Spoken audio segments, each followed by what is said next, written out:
கிரண் நடந்துக்கிறத பார்த்தா எனக்கு என்னமோ ரொம்ப பயமா இருக்கு. அவ மனசுக்குள்ள ஏதோ ஒரு பயங்கரமான திட்டத்தோட தான் அணு கூட சுத்திட்டு இருக்கான்னு தோணுது. இவ்வளவு நடந்ததுக்கு அப்புறமும் அவன் அணுகிட்ட வந்து அவன் தான் அவளோட புருஷன் அவன் ஏன் சொல்லல? பழைய விஷயங்கள் எதுவுமே அணுவுக்கு ஞாபகம் இல்லைங்கிற விஷயம் அவனுக்கு தெரிய வந்திருக்கலாம். அதனாலதான் அணு கிட்ட சொன்னா அவன் நம்ப மாட்டான்னு அவனுக்கு தெரிஞ்சிருக்கும். அட, அந்த விஷயம் அவனுக்கு எப்படி தெரியும்? அது நமக்கு மட்டும்தானே தெரியும். ஞாபகம் இருக்கா? அணுவோட பர்த்டே அன்னைக்கு நாம அணுவை கூட்டிட்டு டாக்டரை பாக்குறதுக்காக போயிருந்தோம்ல. ஒருவேளை டாக்டர் மூலமா அணுவை பத்தி அவனுக்கு ஏதாவது தெரிய வந்திருக்குமோன்னு எனக்கு சந்தேகமா இருக்கு.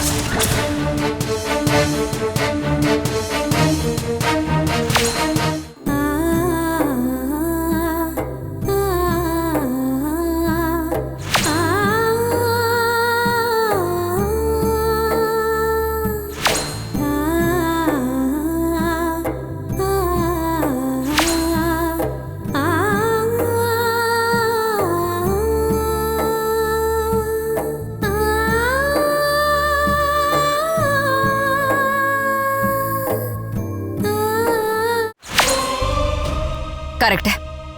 அணு இப்ப எந்த நிலைமையில இருக்கான்னு அவனுக்கு கண்டிப்பா தெரிஞ்சிருக்க. அதனாலதான் அவன் அணு கிட்ட பழைய விஷயங்கள் எதுவுமே பேசல. இப்படி ஒரு கல்யாணம் நடக்கும்னு அவன் எதிர்பார்க்கவும் இல்ல. அந்த ஷாக்ல தான் அவன் இருக்கான்.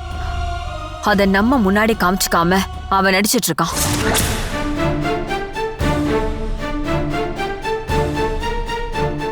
நீ சொல்றதெல்லாம் உண்மைதான்னா அணுவை அவன் யாருக்கும் விட்டு கொடுக்கற ஐடியாவே இல்லை.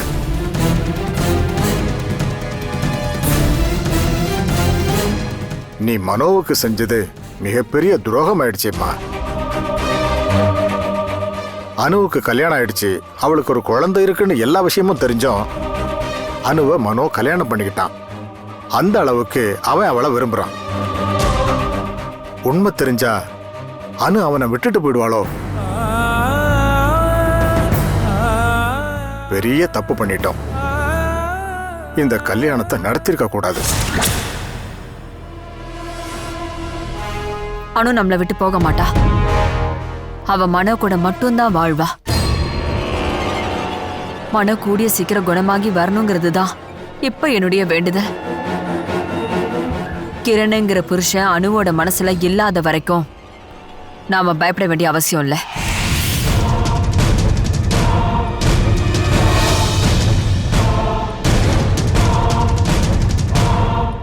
என்னோட பயம் எல்லாம் அவ அணுவை ஏதாவது செஞ்சிருவானோன்னு ரொம்ப பயமா இருக்குன்னு.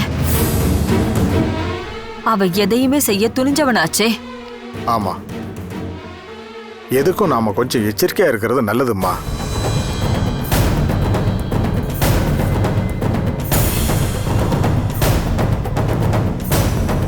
ஆனா நீ சொன்ன மாதிரி அவன் அவளை கூட்டிட்டு போய் ரொம்ப நேரம் ஆச்சே. கேண்டீனுக்கு தானே போனாங்க, ஏன் இவ்வளவு நேரம்? நீ அணுவுக்கு கால் பண்ணி பாரு.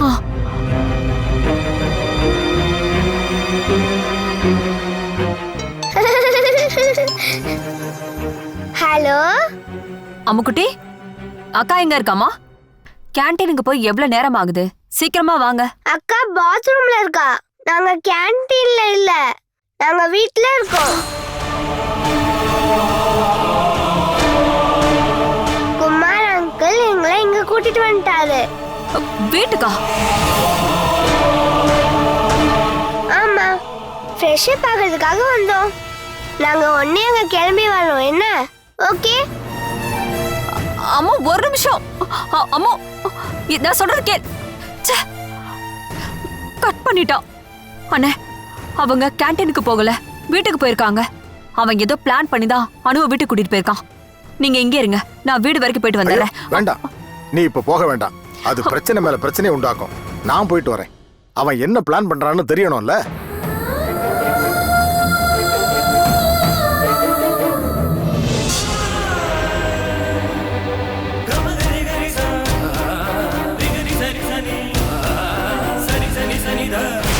நான் உனக்கு ஒரு நல்ல புருஷனா இருந்ததே இல்லை. நான் நல்லது உனக்கு செஞ்சதே இல்லை. அதை நினைச்சா எனக்கு குற்ற உணர்ச்சியா இருக்கு. என்ன நீ அந்த அளவுக்கு விரும்பின. உன் கழுத்துல தாலி கட்டினது நான் தானே தெரிய வரும்போது மற்ற எல்லாரையும் விட நீ என்ன விரும்புவ. இப்போ எனக்கு இருக்கிற ஆசை இதுதான். எனக்கு பிராயச்சித்தம் பண்ணணும், உன்னை அன்பா பார்த்துக்கணும், 2 பேரும் சந்தோஷமா வாழணும். உனக்கு நான் தாலி கட்டின அந்த அழகான நேரமும் நான் அப்போ எடுத்த அந்த போட்டோஸ் மட்டும்தான் உனக்கு ஞாபகப்படுத்த என் கையில் இருக்கிற ஆதாரம். இதை உன்கிட்ட காட்டணும். அதுக்காக தான் நான் இப்போ திரும்பி வந்திருக்கேன்.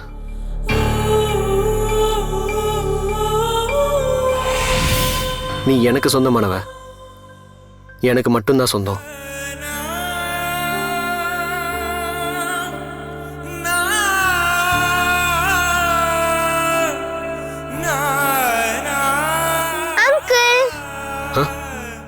நீங்க இங்கதான் இருக்கீங்களா? நான் எப்பவோ ஃப்ரெஷ் அப் ஆயிட்டேன். அக்கா இன்னும் ஃப்ரெஷ் அப் ஆகி வரவே இல்ல. வந்திருப்பாங்களே. எனக்கு ரொம்ப பசிக்குது. நான் இன்னும் எதுவுமே சாப்பிடல. உன்னோட பசிய நான் இப்பவே போக்குறேன். என்ன கூட்டிட்டு ஹோட்டலுக்கு போலான்னு பிளான் பண்றீங்களா? இல்ல, இங்க என்ன இருக்குன்னு நான் பாக்குறேன். அதை வச்சு முடிஞ்சதை செஞ்சு தரேன். குக்கிங் தான் உங்க பிளானா? தேவைப்பட்டா அதையும் செய்வேன். அங்கிள், உங்களுக்கு குக் பண்ண தெரியுமா? ஏன் கேக்குற? சாப்பாடு நல்லா இருந்தாதான் நான் சாப்பிடுவேன். ஓகே? நல்லாவே புரிஞ்சிருச்சு. ஃபுட் எல்லாம் நல்லா தான் இருக்கும். நீ வா.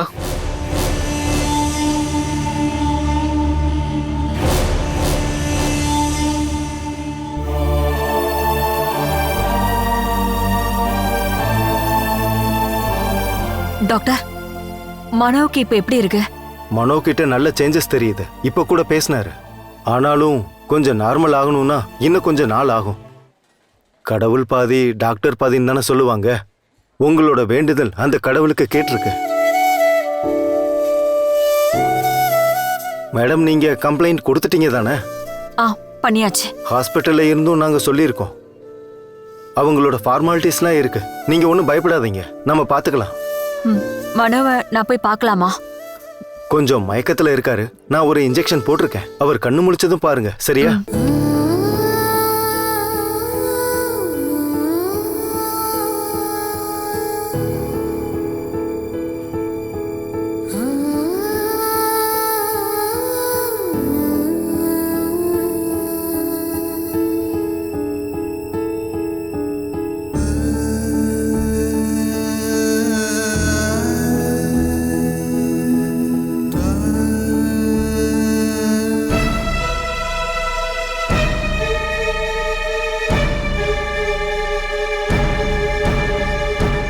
பிரெட் ஜாமா?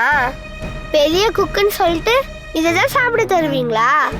உனக்கு இப்போ ரொம்ப பசிக்குது இல்ல? உடனே இதான் செய்ய முடிஞ்சது. அப்புறம் ஸ்பெஷலா ஏதாவது செய்யலான்னு பார்த்தா வீட்ல திங்ஸ் எதுவுமே இல்ல. நீங்க சரியான சோம்பேறி. பெரிய குக்குன்னு சொல்லிட்டு சுத்த வேண்டியது. உங்களுக்கு ஒண்ணுமே தெரியல. நான் ஒத்துக்கிறேன். ஃபர்ஸ்ட் நீ இதை சாப்பிடு, ஓகேவா? நீங்களும் அக்கா சாப்பிடலையா? நாங்க சாப்பிட்றோம், நீ சாப்பிடு.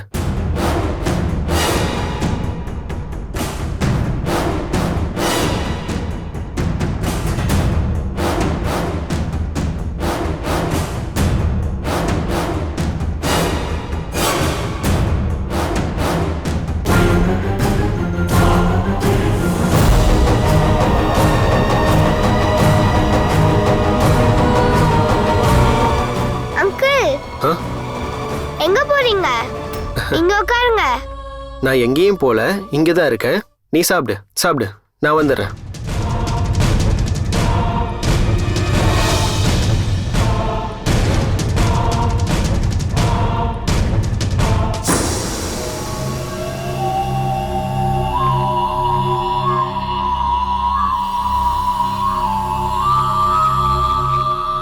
அனு,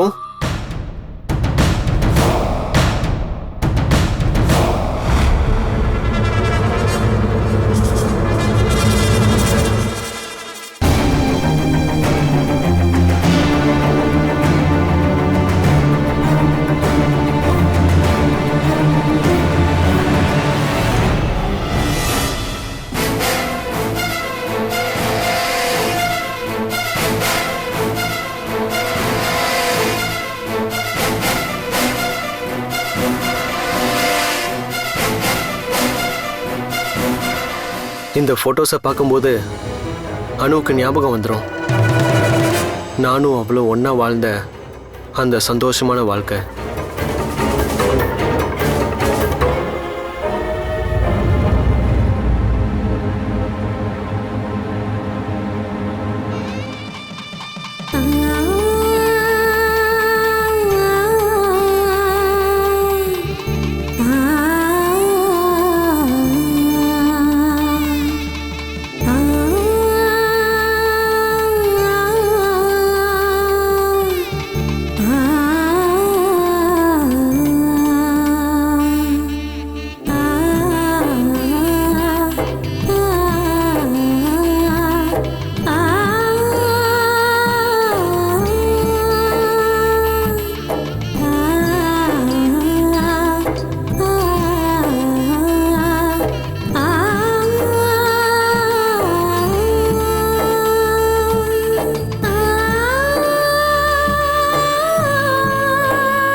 ஃபோட்டோஸ்லாம் எங்க?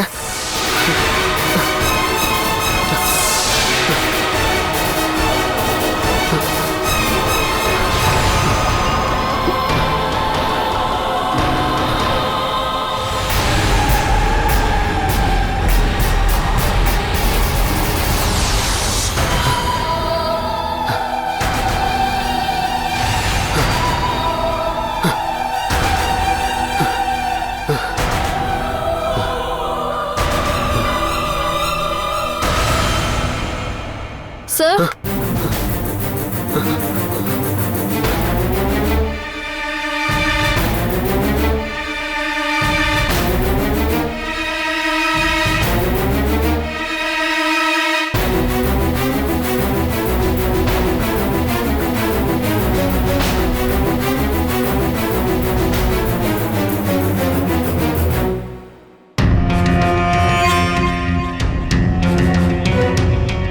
இங்கதான் அம்மா கூட இல்லையே. இப்ப நீங்க சொல்லலாம்ல சார்.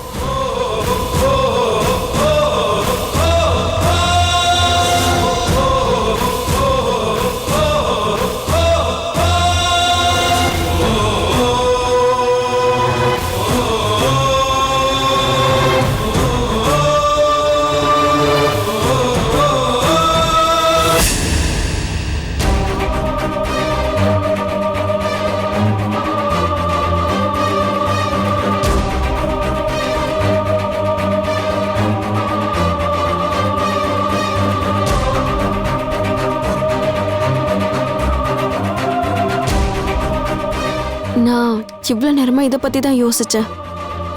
நீங்க என்கிட்ட அப்படி என்ன விஷயமா பேச போறீங்கன்னு.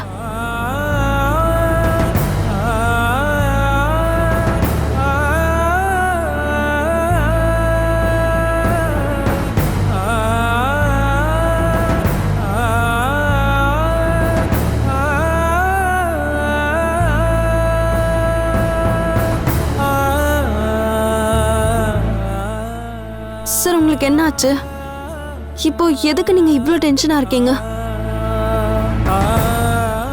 வந்தப்போ இருந்த ஆளே இல்ல இப்ப நீங்க.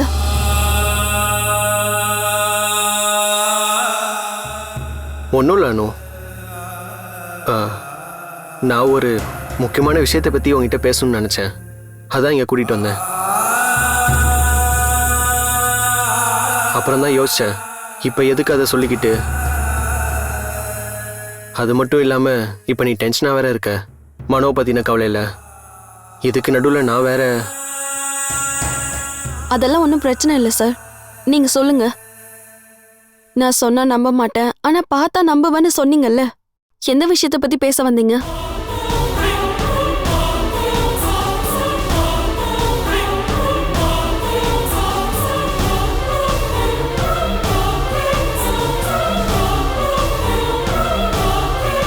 என்ன சார், ஏதாவது சீரியஸான விஷயமா?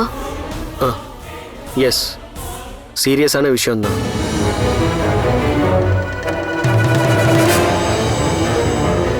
என்னோட வாழ்க்கை சம்மந்தப்பட்ட விஷயம்.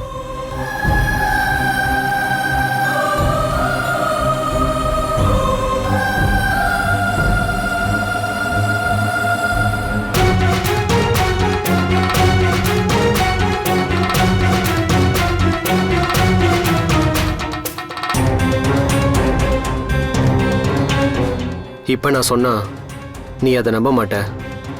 என்னை பார்த்து கிண்டல் பண்ணுவ. என்கிட்ட இருந்த ஒரே ஆதாரத்தை யாரோ அழிச்சிட்டாங்க. என்ன சார் என்னென்னமோ சொல்றீங்க? எனக்கு ஒண்ணுமே புரிய மாட்டேங்குது. உனக்கு எல்லாமே புரிய வேணும். நாம அப்புறமா பேசலாம். நான் ஒரு இடம் வரைக்கும் போகணும். அதுவும் உடனே போகணும். மனோ கிட்ட உங்க அம்மாவும் மாமாவும் இருக்காங்கல்ல, அதனால இப்பவே போக வேண்டிய அவசியம் இல்லை. நம்ம அப்புறம் பார்க்கலாம். இல்ல சார்,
என்னுடைய பொண்ணு எங்க? மனோவை பார்க்க முடியுமா இப்போ? எதுக்கு? அவனோட உடம்புல உயிர் இன்னும் ஒட்டிட்டு இருக்கு. அதே இல்லாம ஆக்குறதுக்கா? பத்மா, நீங்க எதுக்காக இப்ப இங்க வந்தீங்க? எனக்கு ஏற்கனவே முடியல. இதுக்கு மேல தொல்லை பண்ணாம இங்க இருந்து போயிடுங்க. நான் வர வேண்டாம் தான் நினைச்சேன். ஆனா என் பொண்ணு அழுகுறத என்னால தாங்க முடியல. வரும்போது பார்த்துக்கலான்னு இருக்க முடியல. அவங்க 2 பேரையும் பார்த்துட்டு மட்டும் நான் போயிடுறேன். நான் தொல்லை பண்ண மாட்டேன். மனோவை எனக்கு பிடிக்காதுதான். எனக்கு தெரிஞ்சிருந்தா நான் கல்யாணத்தை நிறுத்திருப்பேன். ஆனா நீ அதை நடத்தி வச்சிருக்க. கடைசியில 2 பேரும் என் காலில் விழுந்து ஆசீர்வாதம் வாங்கினாங்க. கோவம் இருந்தாலும் அவங்க 2 பேரையும் நான் மனசாரதான் வாழ்த்தினேன். ஓ மேல கோவம் தான். அந்த கோவம் இப்பவும் இருக்கு. அதோட மனோவை என்னால ஏத்துக்க முடியல. இருந்தாலும் அவனுக்கு இப்படி ஆயிடுச்சுன்னு நான் கேள்விப்பட்டதும் என்னோட மனசால தாங்கிக்க முடியல. என் பொண்ணோட நிலைமையை யோசிச்சு பார்த்து தான் வந்தேன். இந்த கண்ணீர், குற்ற உணர்ச்சி இதை பத்தி எல்லாம் என்கிட்ட நீங்க சொல்லாதீங்க. மரியாதையா போயிடுங்க. குற்ற உணர்ச்சி இருக்கு. அங்கே இருந்து என்னால மனோவை காப்பாற்ற முடியலன்ற குற்ற உணர்ச்சி இருக்கு. ஆனா உண்மையிலேயே அங்க என்ன நடந்துச்சுன்னு எனக்கு தெரியல. நீ அனுவோட போன் நம்பருக்கு கால் பண்ணும்போது நான் தான் எடுத்தேன். 3 பேருமே அப்ப அங்க இல்ல. போன் கட் பண்ணதுக்கு அப்புறம் தான் நானே அங்க பார்த்தேன். வாசல்ல நிறைய ரத்தம் இருந்தது. குமார் சாருக்கு போன் பண்ணதுக்கு அப்புறம் தான் எல்லாமே தெரிய வந்தது.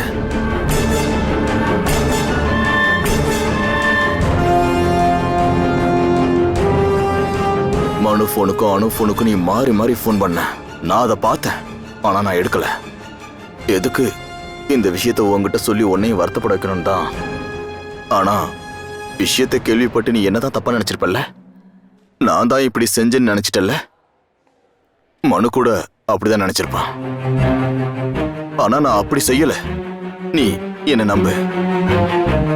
மனோவை பார்த்து நான் நிரபராதின்னு அவன்கிட்ட சொல்லணும். நான் அவனை பார்க்கணும். நீங்க தான் இப்படி செஞ்சீங்கன்னு நான் சொல்லல. ஆனா இத செஞ்சவனுக்கு நீங்க சப்போர்ட் பண்ணிருப்பீங்க. பத்மா,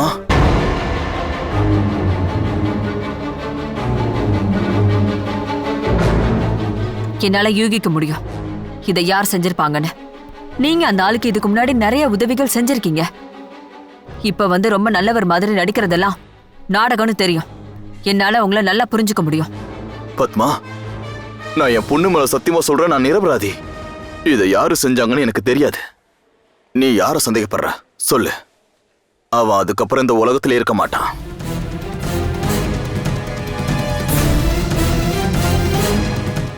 சொல்லு. அதெல்லாம் ஒண்ணு வேண்டாம். தொல்லை பண்ணாம இங்க இருந்து போயிடுங்க. அனு இங்க இல்ல. அனுவை நீங்க பார்க்கவும் முடியாது. நான் ஏற்கனவே டென்ஷன்ல இருக்கேன். உங்களுக்கு அதெல்லாம் சொன்னா புரியாது. தயவு செஞ்சு இந்த நேரத்துல தொல்லை பண்ணாம இங்க இருந்து போயிடுறீங்களா? பத்மா, இனிமே என் கண்ணு முன்னாடி வந்து நிக்காதீங்க. தயவு செஞ்சு போயிடுங்க.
அந்த ஆள் தான் இப்படி செஞ்சிருப்பான். அனுவோட அப்பன். ஆல்பத்தில் இருந்த ஃபோட்டோஸ்லாம் எடுத்தது அவனாக தான் இருக்கும். அனுவுக்கும் மனுவுக்கும் கல்யாணம் ஆனதுக்கப்புறம் அவன் மேலே இருக்கிற கோபம் அவனுக்கு போயிருக்கும். அந்த ஃபோட்டோஸை அனு பார்க்கவே கூடாதுன்னு நினச்சிருப்பான். அந்த ஆள் கூடவே இருந்து துரோகம் பண்ணியிருக்கான்.